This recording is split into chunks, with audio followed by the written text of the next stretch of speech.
Dictionaries. A dictionary is an essential reference book. It contains a registration of vocables in exact alphabetical order, describing and defining terms with various informations concerning their pronunciation and etymology. It presents factual informations and no opinions. The author of a dictionary can alter no facts or details. He has the responsibility to be accurate, precise, and concise. Dictionaries contain a selection of various terms.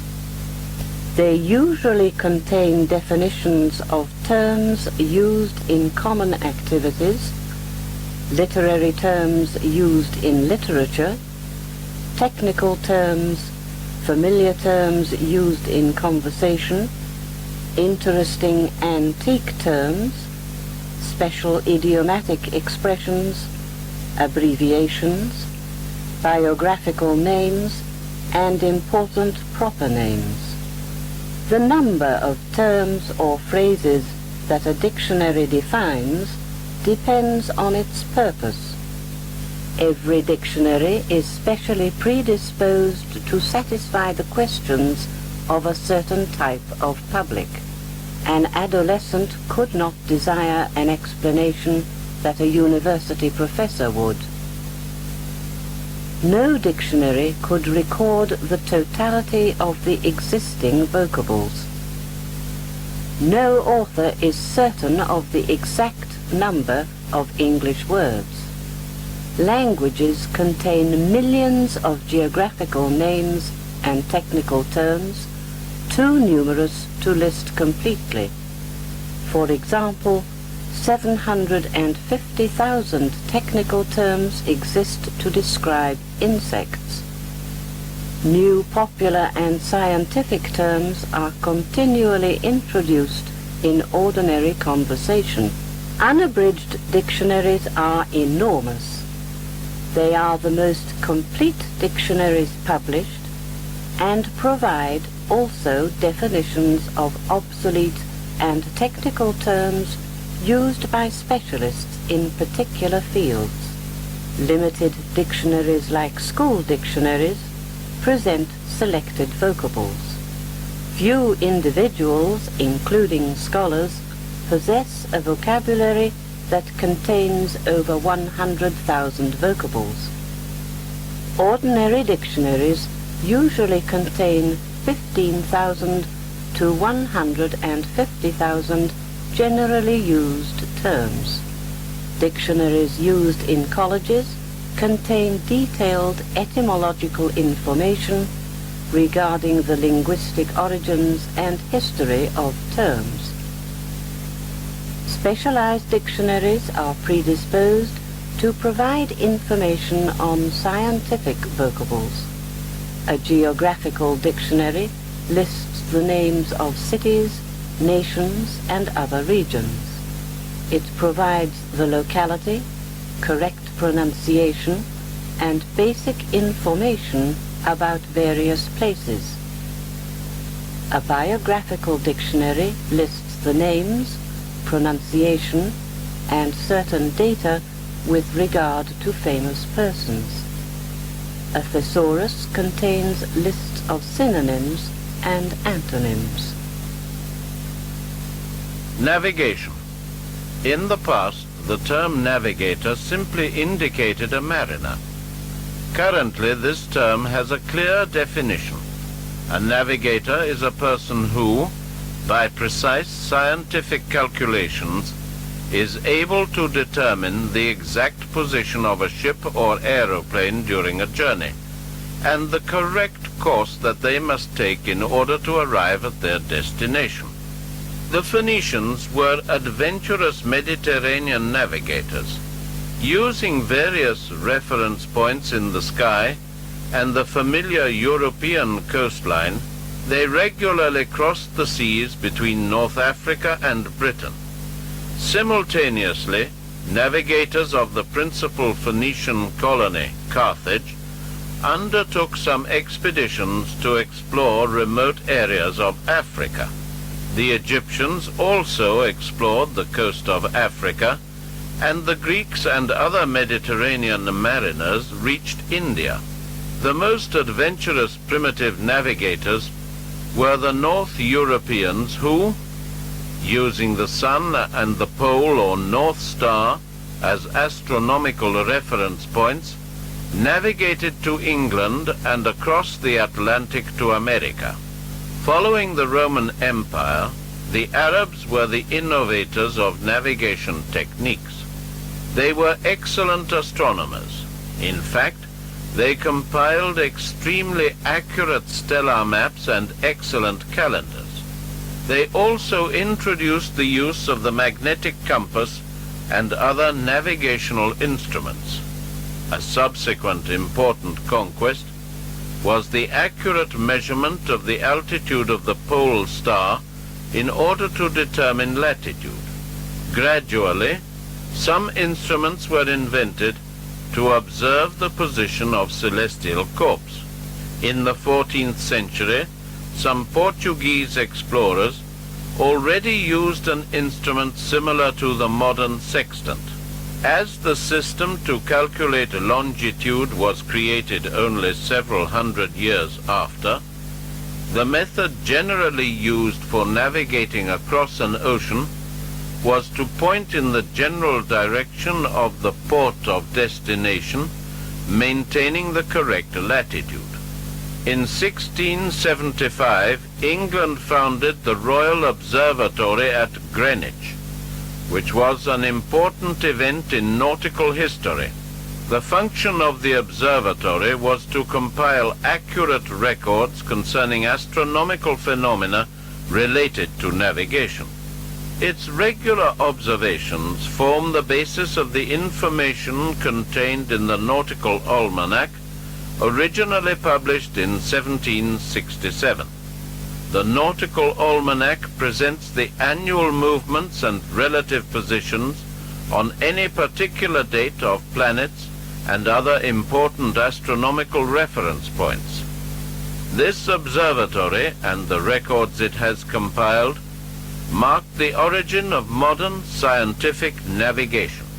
England retained the superiority in navigational history for a long period of time.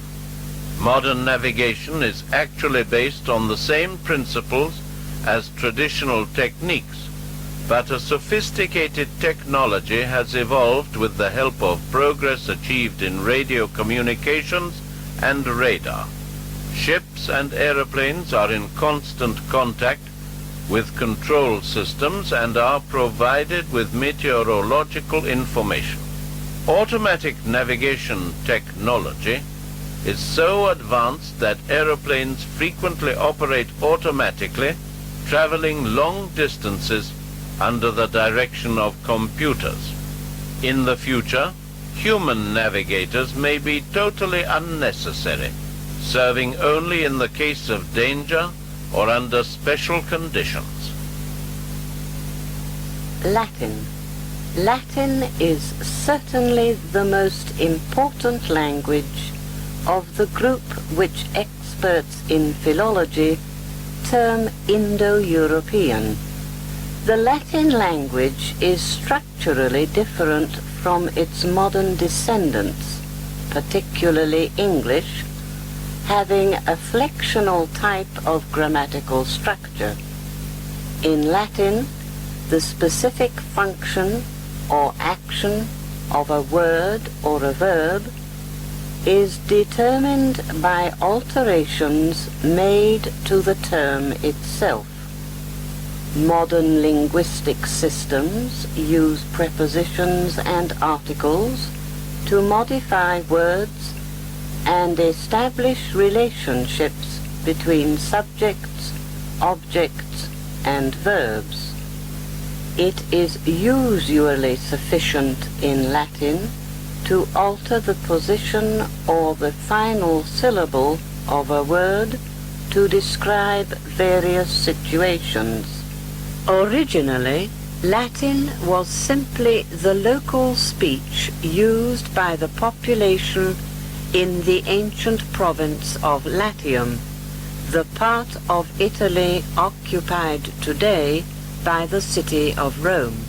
It was similar to other linguistic systems or dialects used at the time, such as, for example, the Umbrian dialect.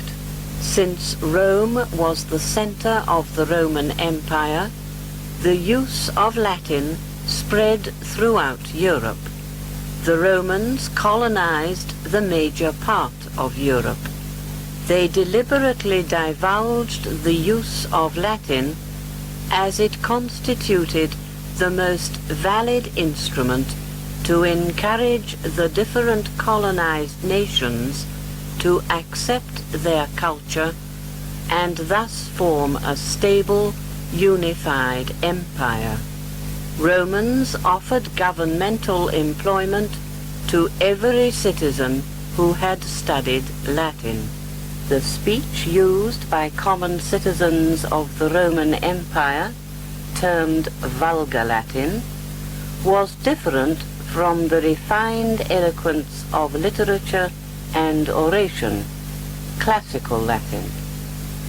Classical Latin was rigid and artificial compared to vulgar Latin that was used by the uneducated masses who adopted a style of conversation based on simpler word constructions than those typical of classical Latin. Vulgar Latin was therefore more flexible, characterized by the frequent adoption of new popular terms. After the destruction of the Roman Empire, communications between the various parts of Europe became rare, and obviously new local languages evolved. Latin remained the official language of Christianity, and since monasteries were the medieval centers of education, it was considered the common language of educated men. Several Latin terms and phrases are commonly used by English-speaking people. Several phrases have been directly adopted from classical Latin, others used in abbreviated form. Some popular abbreviations still in use are vice versa, the order reversed, etc., and the rest, e.g., for example. The popularity of such phrases is probably derived from their continual use in the most important Latin manuscripts. The telegraph. The invention of the telegraph has provided a new form of human communication. Primitive tribes transmitted messages by means of smoke signals. In France, during the Napoleonic period, a system of semaphoric signals was established. Messages transmitted by modern telegraphic methods travel with the speed of electricity, which is approximately 186,000 miles per second.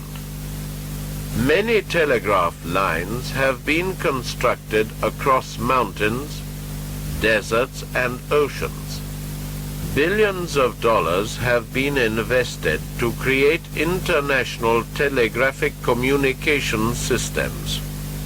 The composition of a basic telegraph system is actually very simple. The electric circuit of the system is closed to operate an electromagnetic receiver. When the circuit is broken, the electric current stops, and the electromagnetic receiver is released. When the circuit is closed, electric current flows, and the receiving mechanism is attracted by the activated electromagnet. The movement of the receiver causes a click, which is the basic telegraphic signal. This system usually uses storage batteries to provide electric current. A single telegraph line can transmit a message for about 450 miles. Thomas Edison invented a system allowing the simultaneous transmission of 4 different messages on a single telegraph line. The modern telegraph system permits the transmission of 8 different messages on a single line. Various methods involving the use of alternating currents of different frequencies have been invented for the purpose of obtaining multiple transmissions. The basic system of signals used for telegraphic communications was invented by Samuel F.B. Morse. The Morse code is used in the United States and Canada. The continental or international code is used in all other nations. Pictures can also be transmitted by telegraphic systems.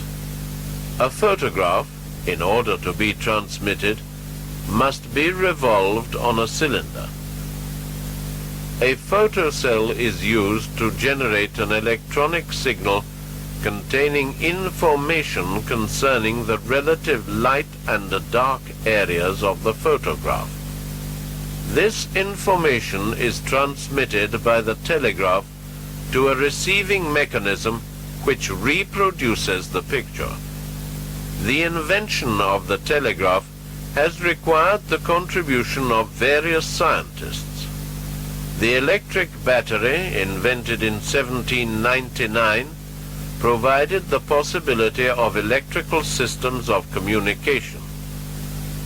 Research, conducted by William Sturgeon in 1825, produced improved electromagnets. Hans Ørsted demonstrated that electric current can cause the movement of a magnetic compass.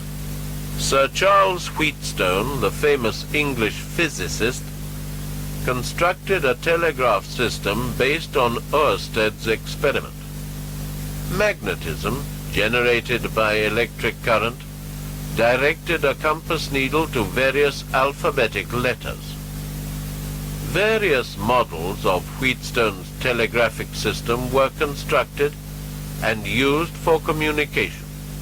This method of telegraphic communication was used for the transmission of commercial messages in England until 1870. The evolution of the American system of telegraphic communication depended primarily upon Samuel F.B. Morse, who composed the system of characters termed the Morse code. Education. The process of education comprises all the actions which, by creating a relationship between various persons, produces a modification of the single person. Formal education utilizes the instruction organized by instructors who operate in institutions such as colleges, universities, and schools. Informal education is that which everyone receives directly from the experiences of everyday life. Informal education occurs in the family and various small groups. Newspapers, television, and cinema provide informal education. Libraries and museums serve an educational function by diffusing information concerning a variety of topics. Religious institutions influence the activity and personal conduct of many persons. Governments provide education through public services and legislation. By various methods, these institutions communicate the social ideas and ideals to the population. The activities manifested by a society produce its civilization or its culture. Every civilization is the product of education. Schools have traditionally provided several components of the educational process. These are 1. Acquisition of information, 2. Intellectual discipline, 3. Social and political instruction, 4. Individual development, 5. Vocational education, 6. Character education and moral instruction. Formal education comprises the study of history, literature, and science. The ability to apply information resulting from these studies to practical situations is extremely important.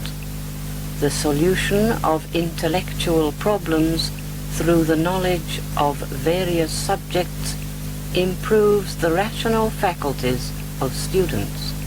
The study of history, geography, social sciences, and literature predisposes social and civic responsibility in students. Recreational activities and artistic appreciation are useful to the student's physical, social, and emotional life. Vocational education prepares students directly for a variety of occupations. Commercial instruction, as well as agricultural, scientific, technical, and industrial courses are provided in vocational institutes. In various communities, the ideal for moral education is Christian, Jewish, Islamic, Hindu, or Buddhist. In communities which have no dominant religion, schools provide an education without reference to any specific philosophy or religion. Public education has constantly been influenced by various philosophies. These differing philosophies represent different solutions to basic questions and problems in education. These questions are: which subjects are most important to study?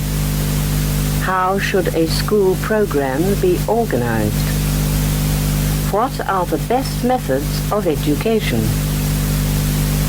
The United States has no central organization which establishes the educational program to be carried out in all communities of the nation. Many different educational theories and practices exist in various provinces of this nation.